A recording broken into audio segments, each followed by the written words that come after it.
Len Haskins ate Christmas dinner from a TV tray beside the basement stairs while everyone else sat at the kitchen table. The house was warm enough for short sleeves. Steam rose from the mashed potatoes, the windows fogged at the edges, and Troy Cole leaned back in Len's old chair like he owned the room. "Careful with that gravy, Paige," Troy said. "Your grandpa might charge us rent for breathing near it." A few people laughed softly. Len kept his eyes on his plate. Paige looked across the room at him. "Grandpa, there's room over here." Marcy did not look up. "Honey, leave it alone. Your grandfather said he was fine there." Len had said no such thing. He had only stood in the doorway with his plate until Troy nodded toward the folding chair and said, "That spot's open." Troy took another bite, then smiled at the table. "I mean, if a man's going to live here all winter like a freeloader, least he can do is let the people paying bills have the good seats." The room went quiet in the way families go quiet when everyone hears something cruel and decides pretending not to hear it is easier. Len set his fork down, not hard, not angry, just carefully, like the fork deserved more respect than he did. Paige's face tightened. "Don't call him that." Troy lifted both hands. "It's a joke. Everybody's so sensitive now." Len reached for his coat on the stair rail. "I'll get some air." "Dad," Marcy said, still not meeting his eyes. "I said I'll get some air." As Len pulled the coat toward him, something slipped from the inside pocket and hit the floor between his shoes and Paige's chair. It was a small green spiral notebook, worn soft at the corners, held closed with a faded rubber band. Not a diary, not a Christmas card. Something used, carried, and handled often. Len bent too quickly, but his knee stiffened before his hand reached it. Paige was faster. She picked it up, and for 1 second Len's face changed. Not fear exactly. Something closer to being seen before he was ready. The rubber band had loosened when it fell. The cover opened just enough for Paige to glimpse pages ruled in Len's neat block printing. Dates, dollar amounts, names of months. And near the top of one page, written darker than the rest, 2 words that made no sense at a Christmas table. December heat. Paige found Len on the back steps with his coat buttoned wrong and his dinner plate untouched beside him. She held out the green ledger. "You dropped this." Len looked at it for a moment before taking it. "Should have left it where it fell." "I saw something in it," Paige said. "December heat." His fingers tightened around the worn cover. "Old notes. Nothing for you to worry about." Inside, Troy's laugh came through the kitchen window, too loud and too comfortable. Paige glanced back, then lowered her voice. "Grandpa, he called you a freeloader in front of everybody." Len slipped the ledger into his coat pocket. "People say things when they're tired." "That's not an answer." For the first time that night, Len looked directly at her. His eyes were not angry. They were tired in a way that made Paige feel like the question had already cost him something. He pulled the ledger back out and opened it only halfway. 1 page. "Then you give it back." Paige leaned closer. The same entry was there, written in his careful block letters, only now she could read the whole line. December heat. Paid before shutoff. Beneath it was an amount, a date, a small check mark in the margin. Paige looked up. "Paid by who?" Len closed the ledger. "Grandpa." He shook his head once. Not tonight, later, while Marcy wrapped leftovers and Troy complained about the thermostat being set too high. Paige carried plates to the counter and noticed the microwave sat crooked. Behind it, tucked flat against the wall, was a red envelope with the corner bent back. She slid it free. The words across the top made her stomach drop. Pass due notice. It was from the municipal utility office. Gas and electric. Same address. Same house. Due immediately. Paige looked toward the table, where Troy was telling Marcy, "Your dad can't keep acting like we owe him something." At the bottom of the notice was a contact line for billing questions. Janet McCall, utility billing supervisor. Paige folded the notice once and held it against the green ledger still sitting in Len's coat pocket by the door. If Troy was the one paying the bills, why was the house behind again?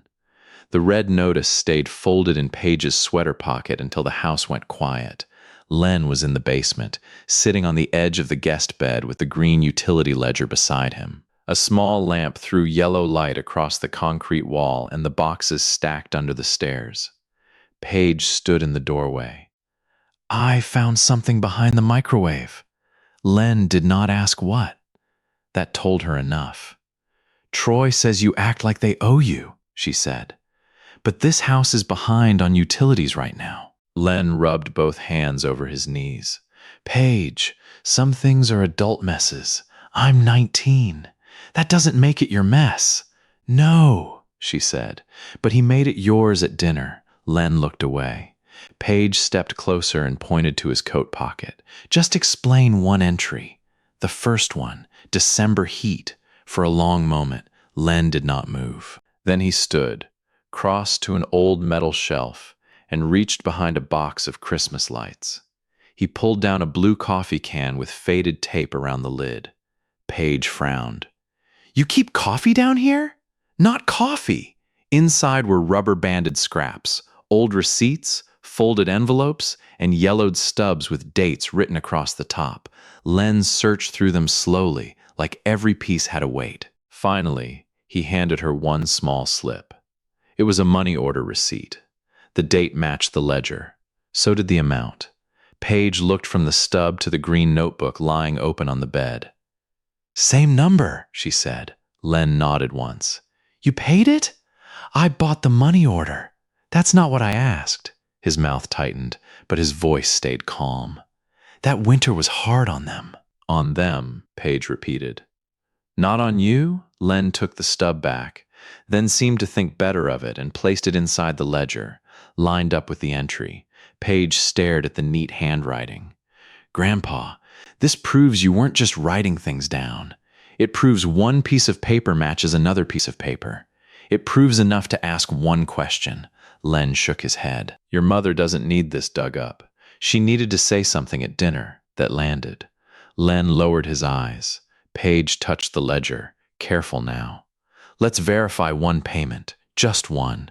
No accusations, no family war." Len stared at the money order stub resting between the pages.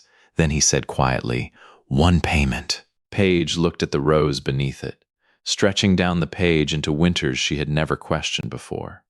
If one was real, how many others were?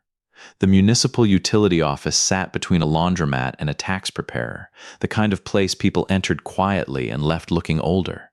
Len kept the green ledger under one arm while Paige held the money order stub in both hands, careful not to bend it.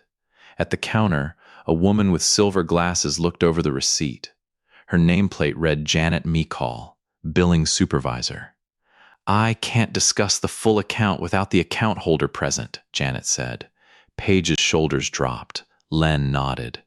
"We understand. We're not asking for the whole account." Janet glanced at him. "What exactly are you asking, Mr. Haskins?" Len opened the ledger to the first marked page, then placed the money order stub beside it. "Only whether this payment was applied to this address." Janet studied the stub. Then she typed the date into her computer. The seconds stretched long enough for Paige to hear the copier running in the back room and a man coughing near the door. Janet's expression changed, but only a little. "This money order was received," she said. "Same date, same amount." Paige leaned forward. "And it went to the house?" Janet looked at Len first, not Paige. "It was applied to the Cole residence utility account." Len closed his eyes for half a second. Paige gripped the counter. "During a shutoff?" Janet hesitated. Professional caution returned to her face.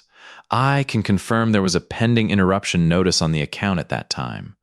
"A pending interruption," Paige repeated. "That is all I can say." Len reached for the stub, but Janet put one finger on it before he could take it. "I can also say this," she added quietly. "People usually do not save a house from winter interruption by accident." Len's face tightened. "Thank you, Janet." Outside, the cold hit Paige hard enough to make her pull her coat closed. Len slid the stub back between the ledger pages as if returning something fragile to its place. "So it was real," Paige said. One payment was real, but the ledger has years in it. Len did not answer. Paige looked back through the office window, then down at the green notebook under his arm. If Grandpa saved the house even once, why had nobody at that table said a word? Back at the house, Paige followed Len downstairs without turning on the big basement light. Len set the green ledger on the guest bed and opened it to the page Janet had confirmed. The money order stub rested there like it had been waiting years for someone to believe it.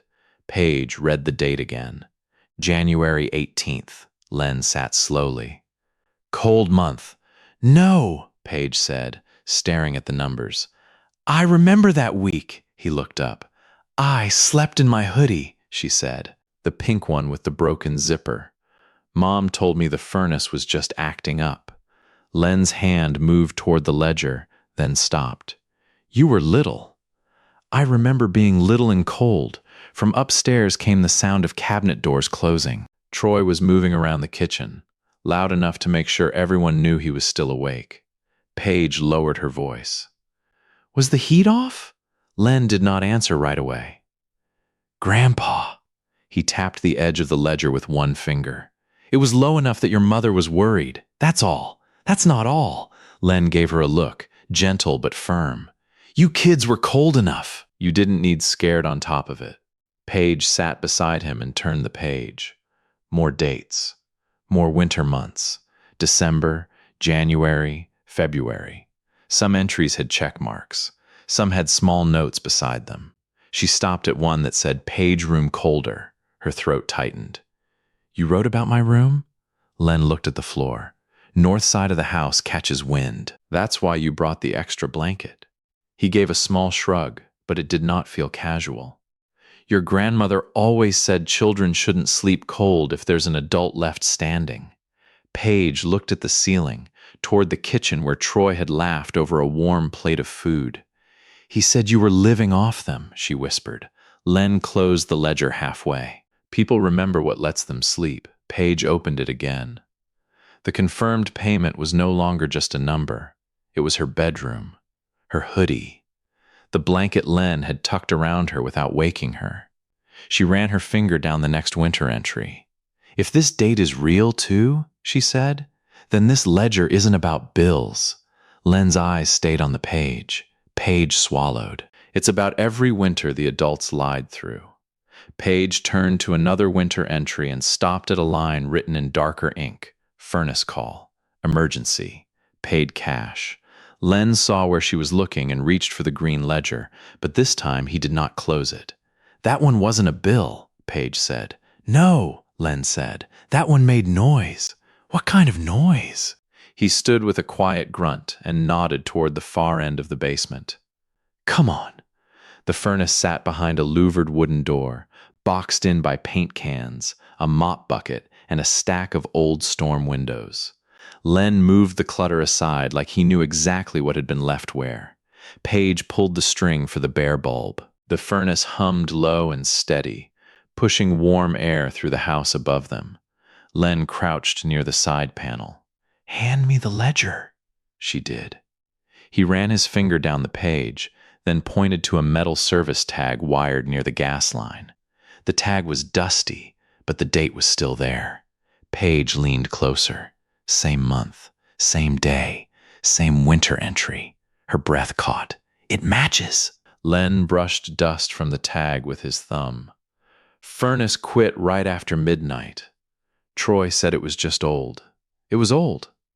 That's not what I mean, upstairs. The floor creaked. Someone crossed the kitchen, then stopped over their heads. Neither Len nor Paige moved until the steps went away. Paige whispered, Did Mom know? Len looked at the service tag instead of at her. Your mother knew the house was cold. And Troy? He knew the repairman wouldn't come without payment. The answer landed harder than Paige expected. She looked at the furnace, then back at the green ledger. So you paid him. I fixed appliances 38 years, Len said. I knew when a patch would hold and when it wouldn't. That night it wouldn't. Why didn't Troy pay? Len's jaw tightened. He was between jobs. But at dinner, he acted like you were the one everybody carried. Len stood slowly, one hand against the wall. A man who's ashamed will sometimes throw shame at somebody else first. Paige stared at the service tag again. The green ledger had started as numbers. Now it had become heat moving through vents, a furnace brought back to life, and a story the family had buried under Troy's pride. She touched the date on the tag. It was the same winter Troy had told everyone he had everything handled. The furnace room felt too small after Len said Troy had been between jobs. Paige carried the green ledger back to the guest bed, but she did not sit. She kept standing over it, turning pages carefully, like the next line might move if she touched it wrong. Near the middle of February, something made the ledger thicker. A folded receipt had been tucked between two pages, browned at the crease and soft from age. Paige eased it open. 2 portable space heaters, same purchase date as the ledger entry, same winter as the furnace call. Paige looked at Len. "You bought heaters too?" Len took the receipt, then gave it back without defending himself. Furnace was working by then, but the upstairs rooms stayed cold. My room and Tyler's, Len nodded once. North side, Paige remembered Marcy standing in the hallway that week, telling them to keep their bedroom doors closed to save heat. She remembered Troy snapping that kid's wasted warmth because they didn't understand money. But she also remembered Len showing up with pancakes the next morning, acting like breakfast was the reason he had come over early. "You brought them for us," Paige said. "They were small," Len said. "Nothing fancy? You hid them?" "I didn't hide them. I plugged one in your room and one in your brother's until the house caught up. Mom said the doors had to stay closed." Len's eyes moved to the ledger. "Your mother was trying to keep things calm." Paige heard what he did not say. She looked back toward the basement ceiling, toward the rooms above them where everyone had slept warm because Grandpa had carried a receipt in a ledger nobody was supposed to open. "That wasn't just helping with a bill," Paige said. Len folded his hands. They were cracked at the knuckles, old repairman's hands, the kind that fixed things and then disappeared before anyone noticed. "No child should have to wonder if their bedroom will be cold," he said. Paige read the receipt again. 2 heaters. Paid cash. February. The green ledger had the same date underlined. For the first time, the notebook did not feel like proof against Troy. It felt like a map of every room Len had tried to protect without embarrassing the adults who should have protected it first. Paige looked up slowly. "Grandpa, did Mom know you bought these?" Len did not answer. Paige did not sleep after Len stayed quiet about Marcy. By morning, the green ledger sat on the basement desk between them, open to the space heater receipt. Len had made coffee in an old mug, but he had barely touched it. "You think Mom knew," Paige said. Len looked at the page. "I think your mother was scared. That's not the same thing." "No," Len said. "It isn't." Above them, Marcy's footsteps crossed the kitchen. Cabinets opened and closed, quick and careful, like she was trying to sound busy instead of nervous. Paige remembered an old storage bin in the laundry corner, the one Marcy used for school papers, calendars, and tax envelopes she never threw away. She slid it out from under a shelf while Len watched without helping or stopping her. "What are you looking for?" he asked. "Something that tells me whether she knew when you came over." The first folders were useless. School lunch menus, expired coupons, a church raffle flyer. Then Paige found a kitchen calendar with a faded snowman on the cover, the pages curled from basement damp. She opened it to February. Her finger stopped. On the date beside the space heater receipt, Marcy had written 3 words in blue pen. "Dad stopped by." Paige pulled the green ledger closer and lined up the pages.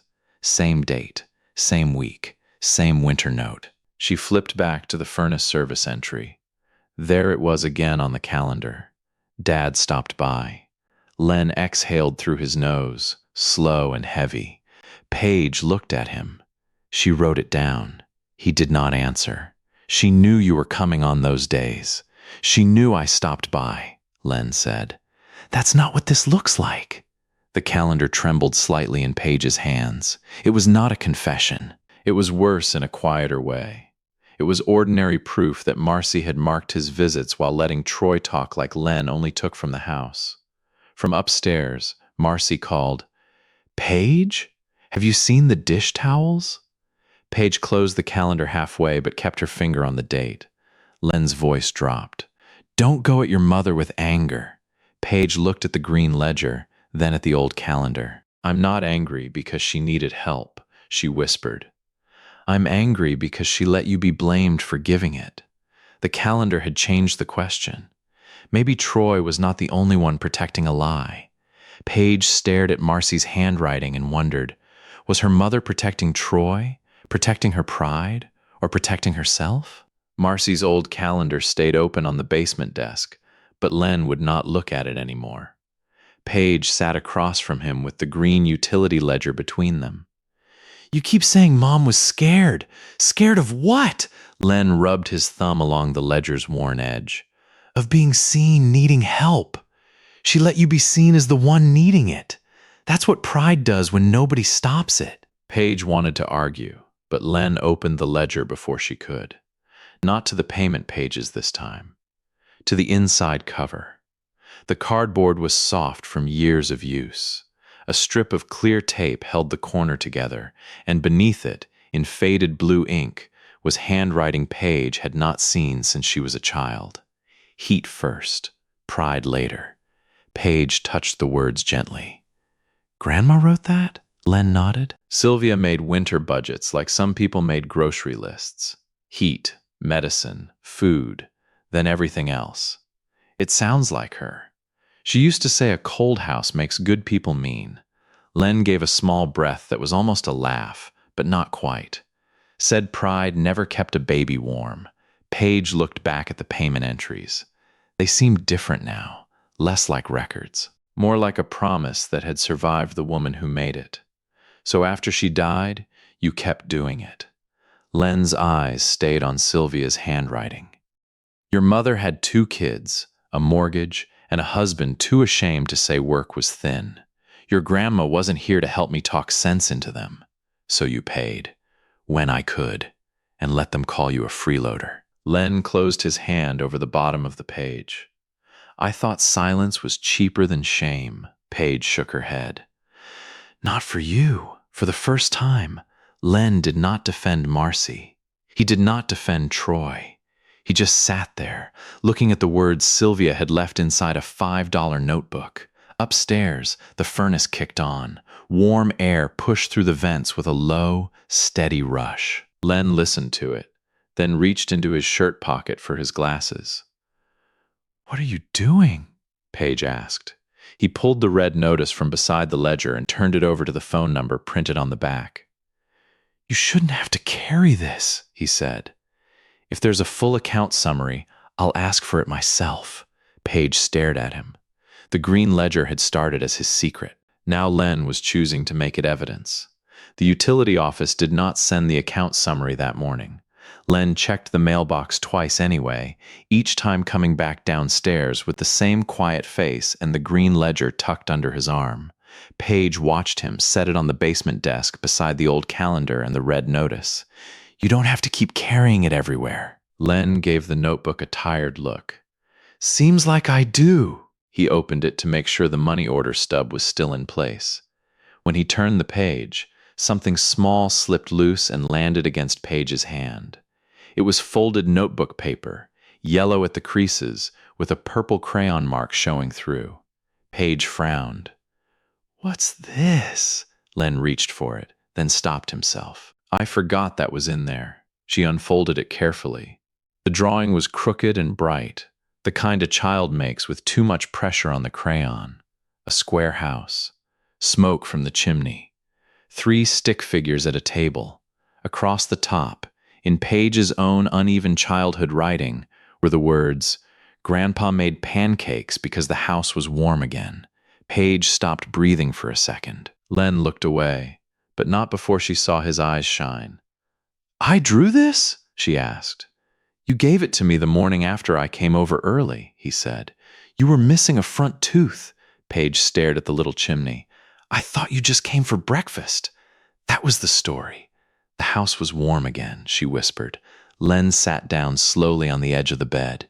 You were happy. That was enough. No, Grandpa. Paige folded the paper back along its old lines, but her hands were shaking. It wasn't enough. Not if everyone grew up thinking you were the one being carried. For once, Len had no answer ready. Above them, a chair scraped across the kitchen floor. Troy's voice carried down faintly, complaining about the gas bill and how nobody understood what things cost anymore. Len looked at the ceiling, then at the ledger. I thought I was protecting your mother's pride, he said. Paige placed the drawing inside the green ledger again, right where he had kept it. Maybe you were, she said, but you were also letting me inherit his version of you. Len closed his eyes. Paige looked across the basement at the folding chair still waiting beside the stairs. For the first time, she understood the truth could not end inside a notebook. It had to land where the lie began. The envelope arrived after lunch, folded into the mailbox with the municipal utility seal showing through the little plastic window. Len stood on the porch holding it while Paige waited behind him, both of them pretending the cold air was why neither one spoke. You don't have to open it here, Paige said. Len looked down at the envelope. No, I hid enough things in this coat. They took it to the basement desk, where the green ledger already lay open beside the old calendar, the space heater receipt, and Paige's snow day drawing. Len slid one finger under the flap and tore it cleanly. The account summary was plain. No drama. Just dates, amounts, payment methods, late notices, credits applied, and winter months lined down the page.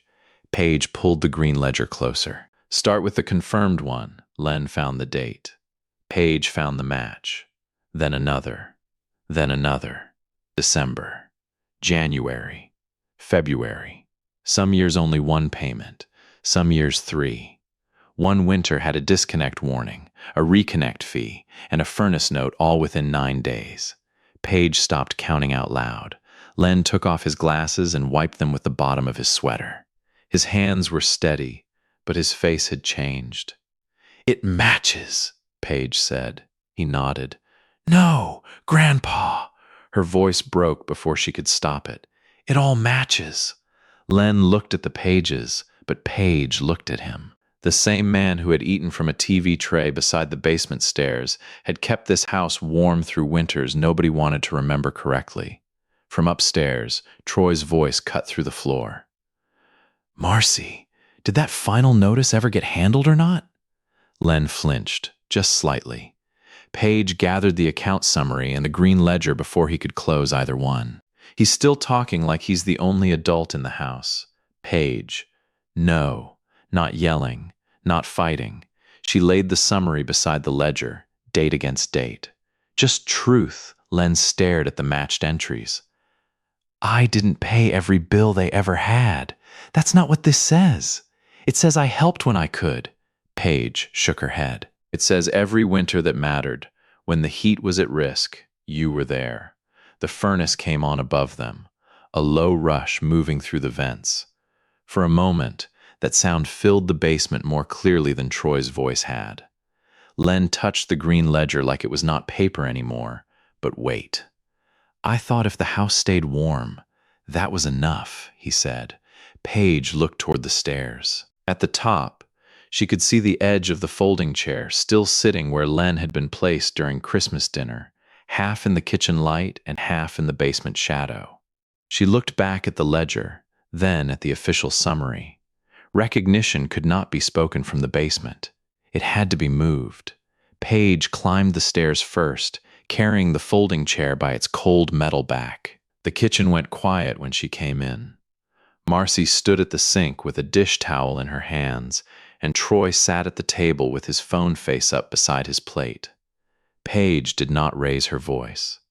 She simply folded the chair and leaned it against the basement wall, away from the doorway.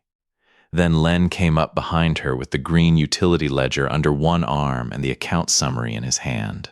Troy looked from Len to Paige. What is this supposed to be? Len set the ledger on the kitchen table. Not hard, not dramatic. Just placed it where his dinner plate should have been. Marcy stared at the worn green cover. Dad? Paige slid one of the chairs back. He's not eating by the stairs anymore. No one moved. Then Marcy looked at the account summary, then at the ledger opened beside it. Her face changed slowly, not like someone caught, but like someone finally seeing the cost of what she had allowed. She touched one winter entry with 2 fingers. I remember this month. Len waited. Marcy's voice thinned. Troy was laid off. I told the kids the furnace was acting up. Troy started to speak, but Marcy shook her head once. No, that one word did more than shouting would have. Paige went downstairs and came back with Len's coffee mug, the old brown one he used every morning in the basement. She set it at the empty place she had made. Marcy pulled Troy's chair over just enough to clear space, then wiped the table in front of Len with the dish towel still in her hand. Dad, she said, sit here. Len looked at the chair for a long moment. He did not smile. He did not hug her. He did not pretend the words at Christmas dinner had disappeared because the truth had arrived. But he sat. The kitchen felt different with him at the table. Not fixed, not healed all at once, just honest for the first time in years. I'll help family, Len said quietly, but not from the basement, not in secret, and not while anybody calls me a burden for doing it. Marcy nodded, tears standing in her eyes. I'll handle the next bill, and after that, maybe you can show me how Mom used to plan winter money. Len looked at Sylvia's line inside the ledger cover. Then he closed the notebook halfway, leaving the green cover visible beneath his hand. We'll do it at the table, he said. Outside, snow pressed softly against the dark windows. But inside, Len's coffee mug sat upstairs beside the green ledger, and his chair stayed where it belonged.